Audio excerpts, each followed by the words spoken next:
সারা মাসে আপনি অনেক টাকা ইনকাম করেন, কিন্তু মাস শেষে আপনার হাত খালি। আপনার কাছে কোনো টাকাই থাকে না। কেন জানেন? এই ৩টি কারণে। নাম্বার 1, বাজেট না থাকা।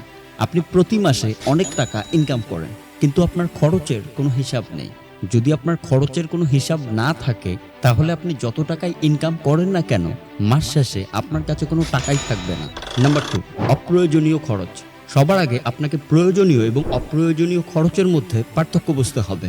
যেসব জিনিস আপনার জীবন পরিচালনা করার জন্য খুবই জরুরি, সেগুলো হচ্ছে প্রয়োজনীয় খরচ, যেমন খাদ্য, বস্ত্র, শিক্ষা, চিকিৎসা। আর অপ্রয়োজনীয় খরচ হচ্ছে সেই সব যেগুলো আপনার প্রয়োজন নেই, তার সত্ত্বেও মানুষকে দেখানোর জন্য কিনতে থাকেন। যেমন আপনার ফোন থাকার সত্ত্বেও নতুন নতুন ফোন বা গ্যাজেট কেনা, বা ব্র্যান্ডেড জামা কাপড় কেনা ইত্যাদি। নাম্বার 3, সঞ্চয় না করা।